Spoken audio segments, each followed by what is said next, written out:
What's up, guys? Welcome to today's video, episode 2. I'm gonna be cleaning up all the little aluminum stuff that I'm gonna reuse on the engine. So I'm gonna load them up on my cart, take it over to the sandblast area, and just clean them up as much as I can. So let's go.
Before I put this in here and start cleaning, there are a few things I have to do. Remove these hooks, remove this cam sensor.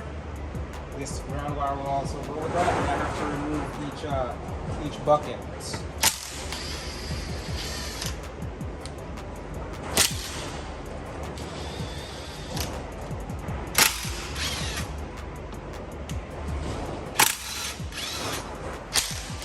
Since it's right here, obviously I'll clean this up before I install it, reinstall it. Yeah, that's pretty gross. There's a rubber ring that sits on the outside of it. Well, it sits in the hole, and then this sits up against it. That's how it seals it. So now I'm going to label each bucket. I already sprayed them down with a brake cleaner, trying to wipe them off, make sure they're dry. Otherwise the Sharpie will not work. Alright, so this is my intake side, so I'm going to label them I1 through 12. And this side I'm going to label E1 through 12. I actually made a mistake and put a I on this one. The good thing is I'm going to put them in the same bag, so I'm going to know everything in this bag is all exhaust side, and I'll just look at the number. The reason I'm putting them in bags is because I'm going to take the head home and take everything home and kind of set up and do a bunch of stuff at my house. In order to remove these buckets, you need some sort of magnet. I don't know if you flip the engine upside down, if that works, but I forgot my magnet at home, so I went upstairs to my office, and this is like a little magnetic thing that you'd use to stick stuff to a magnetic cabinet or something, like paper or whatever. And let's see if it's gonna work here. Stick it on top, and holy moly, it does work. So I'm gonna use it to remove all 24. It's gonna be painful, but seems like it's gonna work.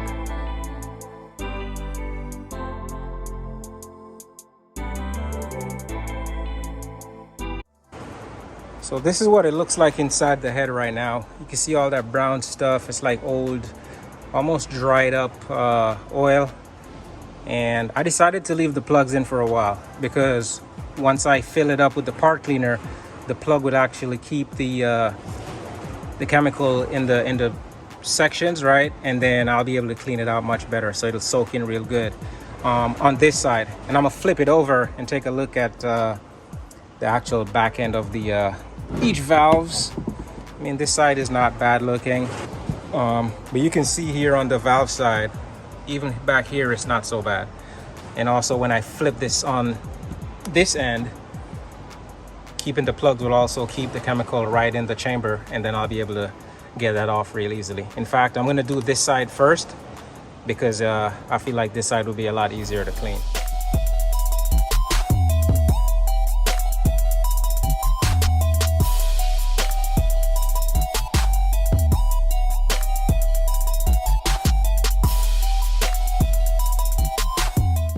Just look how clean the valves got just from sitting there for about an hour in the chemical. And then I'm just gonna come through, regular scrubby. just to get rid of all the extra little head gasket residue that's left, and then carbon buildup in these parts right here. After some good scrubbing, this is the end result.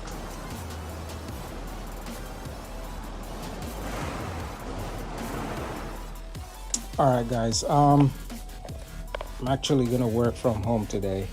It's a nice day out, and I don't want to be lugging these things back and forth. So this is the head that came off the engine that I disassembled.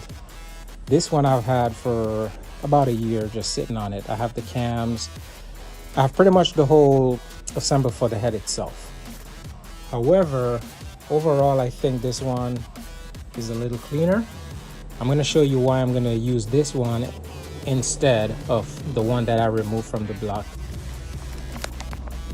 So looking at them from this perspective, you can see this one just has this nasty brown dirt stuff, and I don't have resources to get it in a hot wash tank or whatever. So I'm just not feeling too comfortable using this one. Because of the way the inside looks. So I'm going to use this one. These are the caps and bolts for this one. I'm just going to throw them back in there, and I'm going to disassemble this, break it down further, and go ahead and clean it up. I did bring home some of the part cleaner stuff, and I'm just going to put all the stuff from this one in here, let them sit for a little bit while I try to clean this up.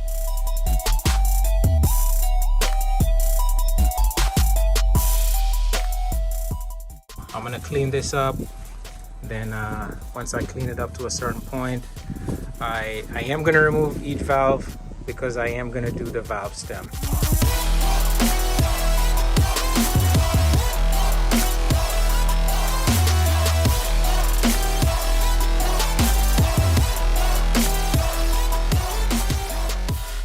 All right, so I have a lot going on. I cleaned the head up as much as I can here with what I have. So now I'm going to remove each valve before I put them in, or in the process of cleaning those, I'm going to change the valve seals. So I have a set of the exhaust side valve seals, and here's the part number 90913-02088.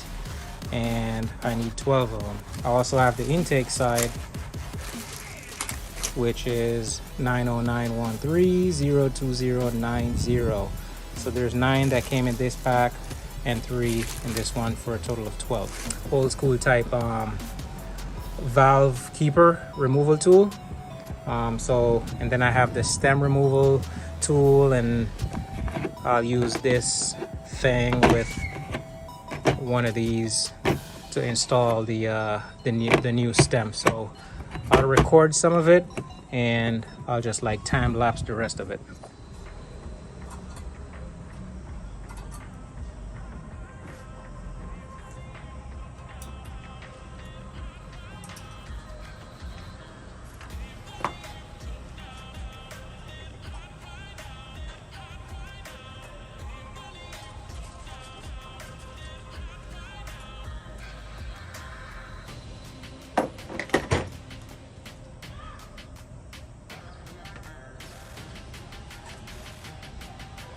And just like that,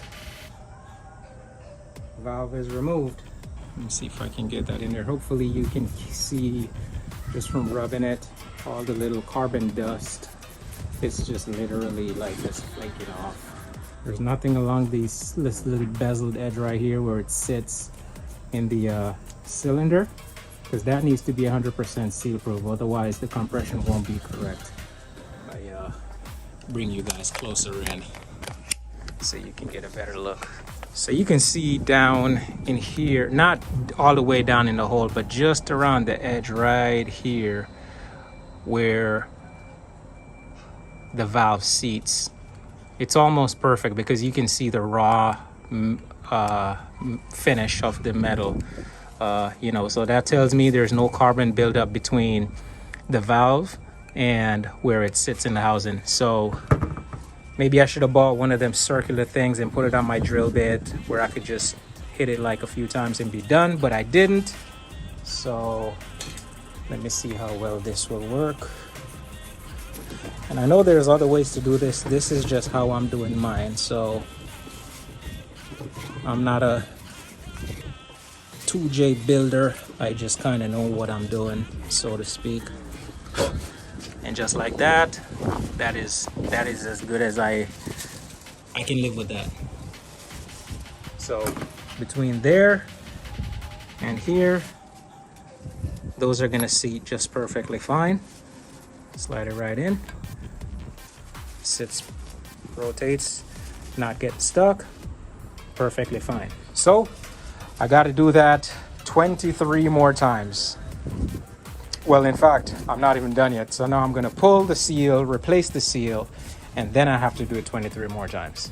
So now I'm going to remove the old valve seal. I have some pliers kind of fitted just right to grip it, pull it straight out.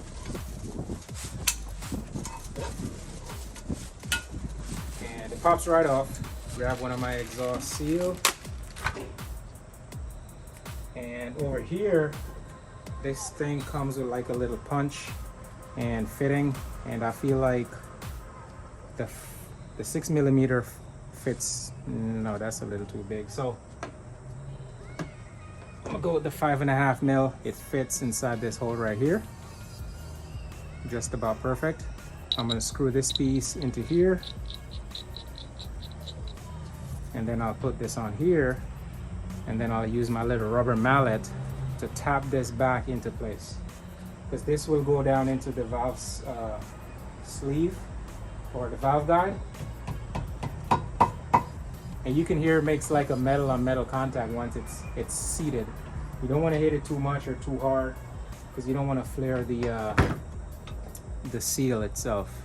So you can hear when it's sliding, and then once it's perfectly seated, you can hear a difference in the way the hammer sound against the punch. So that's in there. Now I gotta flip this over. Probably gonna end up flipping this thing like 50-60 times by the time I'm done. So now I'll slide this back into place. And guess what? I gotta flip it again. So I'll probably flip it 100 and something times by the time I'm done. Like I said earlier, I'm gonna clean this off with some part cleaner. That goes back in there. Then, basically, I'm putting this under the bottom of the valve, this on the top of the spring, and then I compress it. And in the reverse order to put it on, I'm gonna have to put these little valve keepers back in there. You just wanna compress the spring far enough to where you can see the groove where the keepers will sit. And this is the part I don't know how it's gonna work. I have little old tweezers. I'm just gonna drop them in there.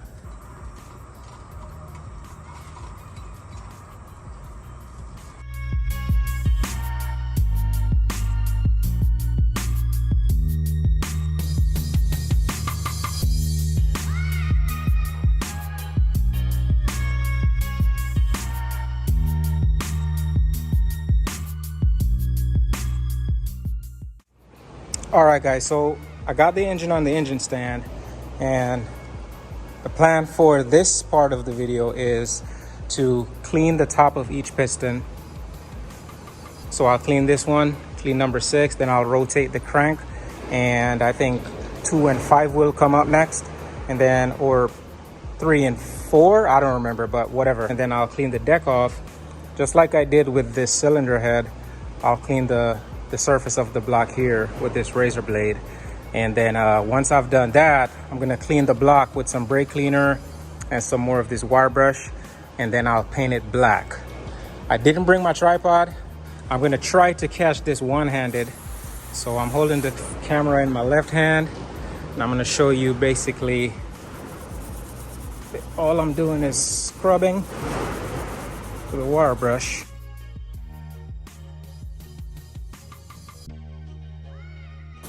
Four more to go.